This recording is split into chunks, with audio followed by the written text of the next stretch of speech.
네, 안녕하세요. 영업사원 H입니다. 이번 영상은 구독자분께서 저한테 몇 가지 질문을 하셨는데요.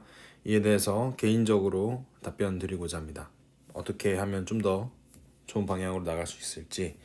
자, 우선 간략하게 스펙을 보면 구독자분께서는 요 라인에서 상경을 이제 전공으로 하셨고요.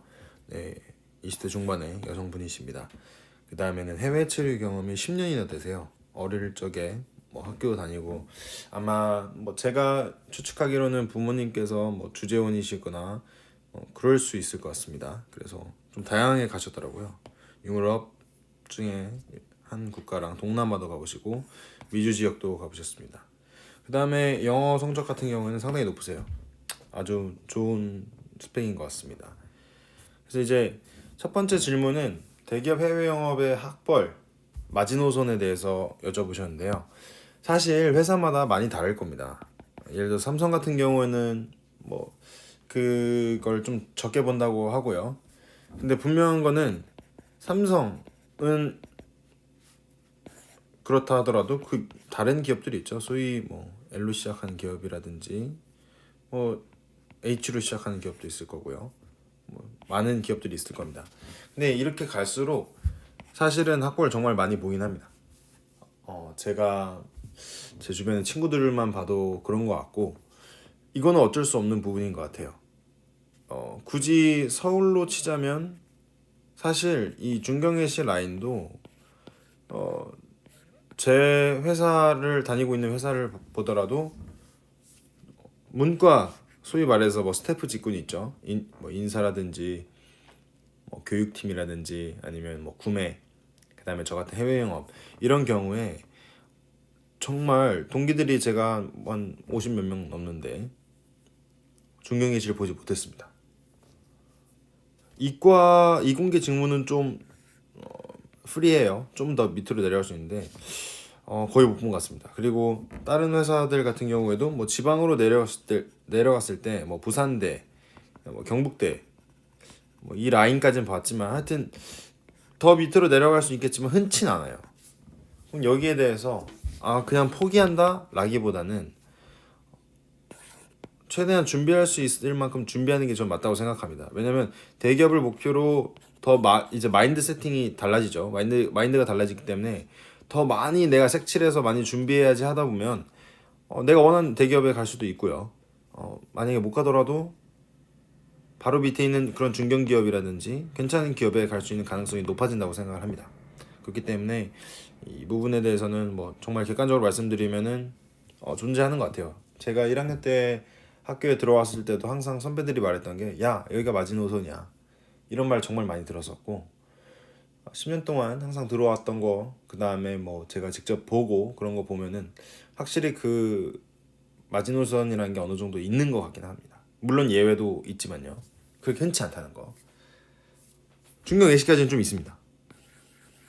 제 동기가 아니고 다른 분들 보면은 근데 그분들은 합격할 때 뭔가 좀 특별한 그런 강점을 가지고 있었더라고요. 뭐 경력으로 오신 분도 있고 신입으로 오신 분 중에서도 뭔가 경험이 있습니다. 인턴이라든지 이 회사에 딱 적합도가 높을 것 같은 그런 회사에서 근무했다거나 뭐 그런 예외 특수사항 외에는 흔치 않다는 거. 자, 그 다음에 인턴 경험이 없을 때 서류 합격 가능성. 사실 이거는 직무마다는 좀 다를 것 같아요. 근데 해외 영업으로 보았을 때는 예를 들어서 뭐 회계나 뭐 자금이나 이런 경우에는 인턴을 했다기보다는 예를 들어서 뭐 자금 회계팀이면 회계사 자격증 뭐 회계사 1차 시험을 합격했는데 2차를 하다가 좀 안 돼가지고 온 사람들도 많고 그런 경우에는 좀 더 그런 지식적인 측면을 중요시 여기는데요. 영업 같은 경우에는 정말 일 경험, 그 현장 경험을 상당히 중요시 여기는 것 같습니다. 왜냐면 사실 전문성이라든지 전문 지식이 그렇게 필요 없는 직무예요. 그러면 뭐가 소위 말해서 해외 영업도 3D라고 불리기도 합니다. 왜냐면 밖으로 보았을 때는 이제 진상 고객들도 상담을 해야 될 거고요. 뭐 B2C보다 좀 뭐 나을 수도 있겠지만 B2B가 그 다음에 또 안으로는 유관 부서들과의 이 커뮤니케이션. 근데 커뮤니케이션이 잘 되면 좋지만 상당히 안 되는 경우가 많습니다. 그래서 이 대내외적으로 다 스트레스를 받아요. 거기다가 이 사업 전체를 리드해 가야 됩니다. 그렇기 때문에 3D라고 할 수 있겠는데 그만두는 사람들도 정말 많거든요. 근데 얘가 그만두지 않는다 아니면 잘할 수 있다 이런 보장이 없다는 거죠. 면접할 땐 다 잘한다고 하고 전 정말 뭐 뚝심 있게 할 겁니다. 다들 똑같이 말한다 이겁니다. 그럼 그럴 경우에 뭐로 보냐? 얘 이 경험이 있구나. 얘 해외 영업 뭐 비슷한 거 인턴 경험을 했었네. 그럼 얘 어느 정도 사이즈를 알겠는데 일 시키면 좀 괜찮겠다. 그렇게 쉽겠죠. 그렇기 때문에 저는 제가 보기에 인턴 경험이 없다고 하면 뭐 물론 서류 뭐 다른 스펙이 정말 좋으면 서류는 합격할 수 있겠지만 면접으로 가서 뭐 최종 면접 갔을 때 분명히 한계가 어느 정도 있다고 봅니다. 그리고 특히나 지금 같은 경우에는 코로나 때문에 정말 취업하기도 힘들 뿐더러 점점 이제 고스펙자들이 많아지고 있기 때문에 거기서 차별성을 두려면 반드시 인턴 경험이나 어디서든 직무 경험이 있어야 된다고 생각을 합니다. 그 다음에 세 번째는 제2외국어 준비는 시간이 오래 걸릴 것 같으니 그것만 말고 무엇을 준비할까 이제 물어보셨는데요. 저는 간단합니다. 인턴을 하십시오. 인턴이든 아니면 조그만 기업에 가서 그냥 일을 하든 일단 일 경험을 만드는 게 제일 중요하다고 생각합니다. 국제무역사, 뭐 무역영어, 뭐 원산지, 뭐 유통, 뭐 이런 것들 있죠. 자격증들. 전 제가 보기에 별로 임팩트 없다고 생각합니다. 그리고 저만 그런 것도 아니고 같이 일하고 있는 현업에서 일하고 있는 사람들 다 비슷비슷하게 생각을 합니다. 이게 중요하지 않거든요. 결국 일할 때 다시 새로 배우기 때문에 일 경험 그게 좀 더 중요한 것 같습니다. 그리고 중견 강소기업도 학벌을 많이 볼까요? 라고 말씀하셨는데요. 솔직히 이거는 제가 다녀보진 않았으니 정확히 모르겠지만 학벌을 다들 보긴 보겠죠. 하지만 뭐 대기업에서 보는 그 라인보다는 좀 더 넓게 보지 않을까 생각을 합니다. 하지만 이렇다고 해서 여기도 요즘에 강소기업이나 뭐 좋은 탑 중견 정말 힘들어요. 그리고 제가 보기에는 대기업을 가는 것과 뭐 탑 중견이라든지 강소를 간다 이건 정말 종이 그냥 한 장 차이라고 생각합니다. 오히려 여기에서 붙었는데 여기서 떨어지는 사람 근데 여기를 붙었는데 여기를 떨어지는 사람들도 많습니다. 그렇기 때문에 그냥 종이 한 장 차이고요. 이게 어떻게 결정 날지는 사실 우리는 최대한 뭐 진인사 대천명이라고 하죠. 할 수 있는 데까지 해보고 그 다음에는 하늘의 뜻에 맡기는 겁니다. 그렇기 때문에 뭐 학벌을 보긴 보겠지만 제 말은 대기업보다는 좀 더 프리할 수 있다. 하지만 그렇다고 해서 쉬운 싸움은 절대 아닐 것이기 때문에 제가 말씀드리는 이 인턴 경험이라든지 그리고 제가 제일 드리고 싶은 말은 이 질문과 연관이 돼 있습니다. 저는 속된 말로 무당이 아닙니다. 점쟁이는 아니지만 뭔가 질문해 주셨을 때 정말 저한테 이제 자세히 정말 정중하게 이렇게 질문해 주셔서 저도 정말 감사한데요. 뭔가 제가 받은 느낌은 지금 해외 영업에 대해서 예전부터 생각을 깊게 하시지 않았던 것 같아요. 뭔가 느낌은 편입도 하셨다고 하셨잖아요. 자, 상경을 가셨다는 것도 제가 보기에는 해외 영업을 애당초 생각 안 하셨는데 워낙에 해외 체류 경험이라든지 그 기간이라든지 뭐 가지고 있는 어학 성적이 좋으시다 보니까 할까? 해외 영업을 해볼까 말까 이렇게 고민을 하시는 것 같이 느꼈어요. 저는요. 근데 사실 모르겠습니다. 뭐 정말 이 간단하게 적어주신 것 때문에 제가 오해할 수도 있겠지만 만약에 제 생각이 맞다면 하물며 이렇게 간단히 적어주셨는데도 제가 일개 그냥 해외영업 사원도 뭔가 이런 느낌을 받을 텐데 인사팀은 어떨까요? 그 다음에 이걸 진짜 뽑는 뭐 과장님들 아니죠. 보통 차장님들 뭐 부장님들 그 다음에 뭐 임원들이겠죠. 나중에 면접까지 간다고 쳤을 때도 뭔가 이게 드러날 것 같습니다. 애당초 왜 과연 해외 영업을 해야 되는지에 대한 의문과 그 질문과 이걸 위해서 내가 어떠한 노력을 했는지. 근데 해외 체류 경험과 어학 성적은 해외 영어만을 위해서 노력했다고 보기에는 어렵거든요.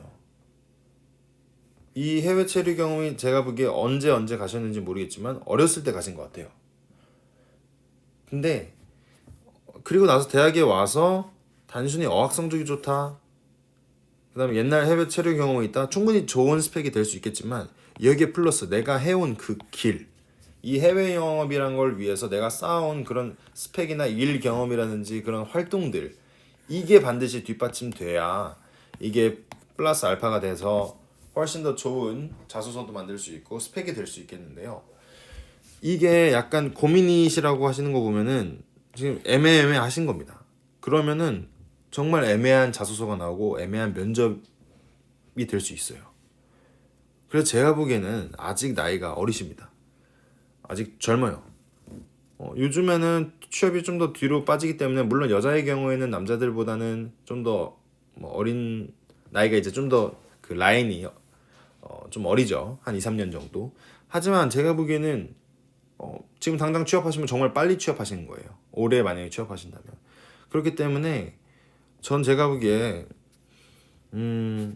일단 해외 영업을 하실 것인지 아니면 상경 계열 직무 스태프 직군으로 가실 것인지 여기에 대해서 일단 확실하게 물음표를 갖고 결정을 하셔야 될 것 같습니다. 둘 다 한 번에 가지고 가는 거 그렇게 해서 성공하시는 분들도 있지만 애매해져요. 그리고 힘듭니다. 상경 직무 해외 영업 고민하다가 일단 다 써봐 하면은 여기한테도 약간 애매한 자소서가 나오고, 일단 자소서도 기본 코어 자소서를 2개나 써야 돼요. 종류가 다르겠죠. 직무가 다르니까요. 이러면 나중에 정말 피곤해집니다. 그렇기 때문에 저는 이쪽으로 가실 것인지 이쪽으로 가실 것인지 확실하게 먼저 정하신 다음에 내가 해외 영업을 가는 게 정말 맞는 것 같다라고 하셨을 때 저는 이번 연도에 인턴을 하시든 아니면 조그만 기업에서 정말 그냥 일을 하시든 일 경험을 꼭 쌓으시고 그 다음에 이번 하반기 준비하거나 아니면 내년 이렇게 준비하시면 훨씬 더 좋은 스펙이 나오지 않을까, 더 가능성 높아지고 전 그렇다고 봅니다. 그래서 지금 너무 급하게 생각하실 필요 없을 것 같아요. 아직은 나이가 어리시기 때문에 한 1년, 2년 좀 더 텀 둬서 좀 더 늦게 가도 상관없습니다. 그래서 일단 올 겨울에 설날 지나고 올해 상반기가 오기 전에는 확실히 이 길을 먼저 선택하신 다음에 만약에 해외 영업을 가신다 그러면 바로 인턴이나 이런 거는 스펙이 정말 좋으세요. 어학이나 이런 게 있으시기 때문에 조그만 회사라도 가리지 않고 일단 최대한 원서 넣고, 그 원서 넣으면서 또 자소서 면접 연습도 되거든요. 그렇게 한 다음에 일경험 쌓고 이렇게 지원하시는 게 좋지 않을까라고 생각을 합니다. 추가 질문이 있으실 경우에는 저한테 언제든지 메일 주시면은 제가 또 잘 알아보고 생각해서 영상 또 올리도록 하겠습니다. 네, 감사합니다.